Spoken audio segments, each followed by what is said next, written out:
আসসালামু আলাইকুম প্রিয় দর্শক, আপনাদের সকলকে আমন্ত্রণ জানাচ্ছি রাজনীতির কথা অনুষ্ঠানে।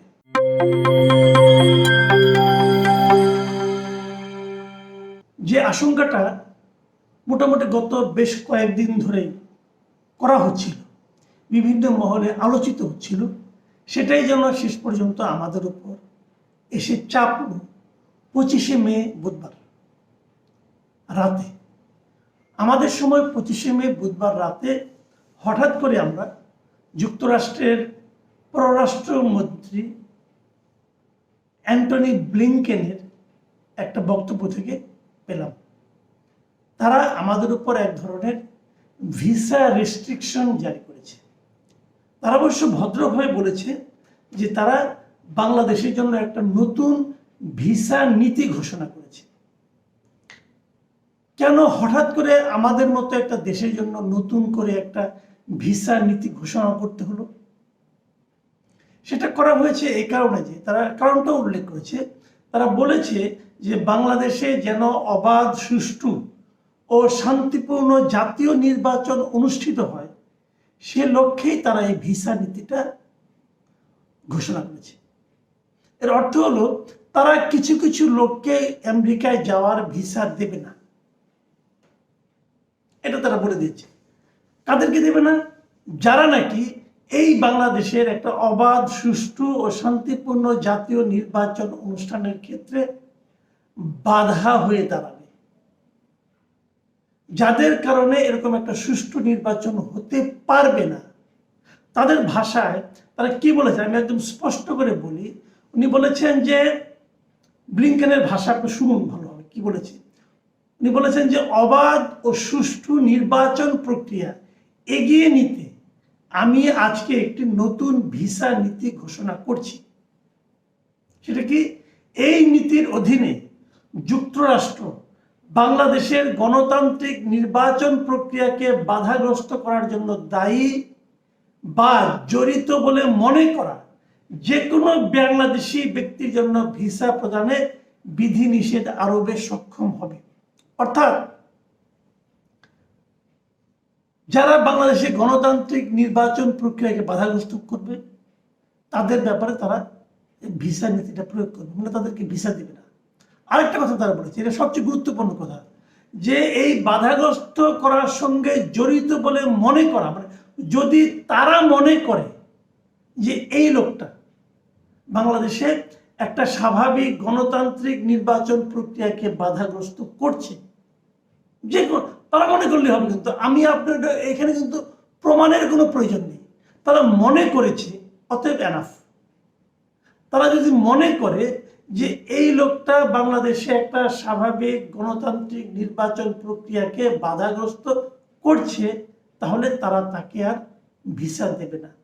কেবল যে তাকেই দেবে না তা নয়, কিন্তু তার পরিবারের কাউকেও দেবে না। তার যারা পরিবারের সদস্য তাদেরকেও তারা এই ধরনের ভিসা দেবে না। তাহলে জিনিসটা কি দাঁড়ালো? জিনিসটা দাঁড়ালো এই যে যাদেরকে তারা মনে করবে, সেটা যে কেউ হতে পারে, কিন্তু সেটা তো উল্লেখ করেছি যে বাংলাদেশের সাবেক ও বর্তমান কর্মকর্তা কর্মচারী, সরকারপন্থী ও বিরোধী রাজনৈতিক দলের সদস্য এবং আইন প্রয়োগকারী, বিচার বিভাগ ও নিরাপত্তা বাহিনীর সদস্য, এদের সবার কথা তা এখানে কিন্তু বলা হচ্ছে। এবং এই যে ভোট প্রক্রিয়া, নির্বাচন প্রক্রিয়াকে বাধাগ্রস্ত করা, কোন ধরনের কাজ হলে তারা বুঝবে যে নির্বাচন প্রক্রিয়া বাধাগ্রস্ত হচ্ছে?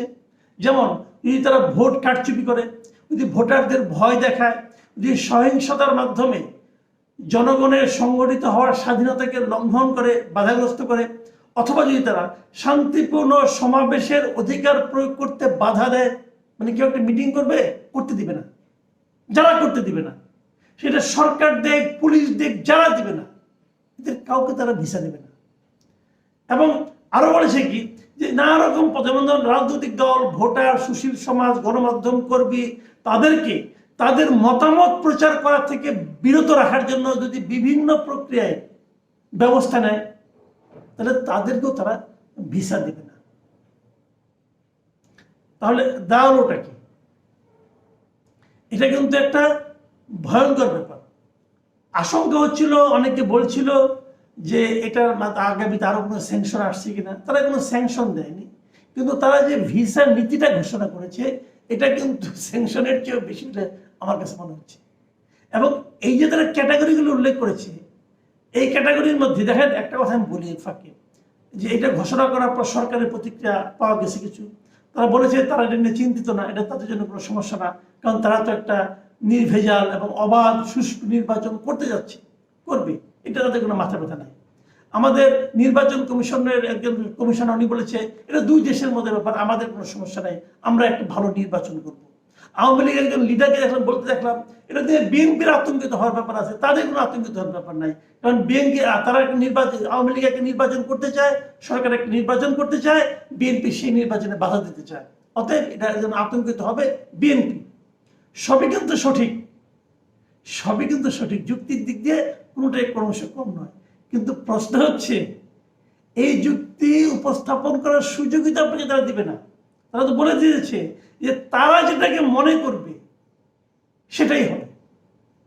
এখন আমেরিকা কি মনে করে এটা গত কয়েকদিনে মোটামুটি টের পাওয়া গেছে না? গত বছর দুয়েক ধরে তো টের পাওয়া যাচ্ছে আমেরিকা কোনটা কি মনে করে। কাজেই এইটা আমার মনে হয় একটা বড় ধরনের চাপ। এবং এখানে আরেকটা কথা কিন্তু তারা বলেছে, সেই জিনিসটা কি, যে এই যে তারা এই ধরনের একটা সিদ্ধান্ত নিতে চাচ্ছে, এটা নাকি যুক্তরাষ্ট্র গত 3 মে মাসের 3 তারিখে, যে সময়টাতে আমাদের প্রধানমন্ত্রী আমেরিকায় ছিলেন, সেই মে মাসের 3 তারিখে নাকি তারা সরকারকে তাদের এই সিদ্ধান্তের কথা উল্লেখ করে দিয়েছে, জানিয়ে দিয়েছে।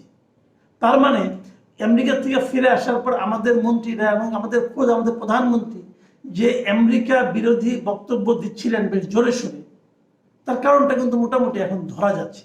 কারণ ওরা জেনে গিয়েছিলেন এই ধরনের একটা সিদ্ধান্ত আসছে, অতএব এখানে নতুন করে তাদের হারানোর আর কিছু নাই। অতএব তারা অল আউট খেলছেন, যে তারা আমেরিকাকে দরকার নেই, আমেরিকার বিরোধিতা করছিলেন। যাক, এইগুলি ইমপ্লিকেশন, এই পরবর্তী যে পদক্ষেপগুলো কি হতে পারে, কি প্রতিক্রিয়া হতে পারে, এটা নিয়ে নয় আমরা আরেকটা ভিডিও করব। আমি আজকে খালি এটুকুই বললাম যে এই যে জিনিসটা আসলো, এটা কিন্তু আসলে একটু ঝামেলা আছে। একটু ঝামেলা আছে মানে, যেমন ধরো একটা উদাহরণ দেব, বিগত নির্বাচন কমিশনার যিনি ছিলেন কে এম নুরুল হুদা, ওনার আমলে 2018 সালে একটি নির্বাচন হয়েছিল। উনি কিভাবে নির্বাচনটা পরিচালনা করেছিলেন? এখন যদি আমেরিকান এমবেসি মনে করে, আমেরিকান গভর্নমেন্ট মনে করে যে উনি একটা অবাধ নির্বাচন হওয়ার ক্ষেত্রে বাধা তৈরি করেছিলেন, ওনার সিদ্ধান্তগুলি প্রতিবন্ধকতা তৈরি করেছিল, উনি কিন্তু আমেরিকায় যেতে পারবেন না। কেবল উনি না, ওনার স্ত্রী যেতে পারবেন না, ওনার সন্তানরাও যেতে পারবেন না।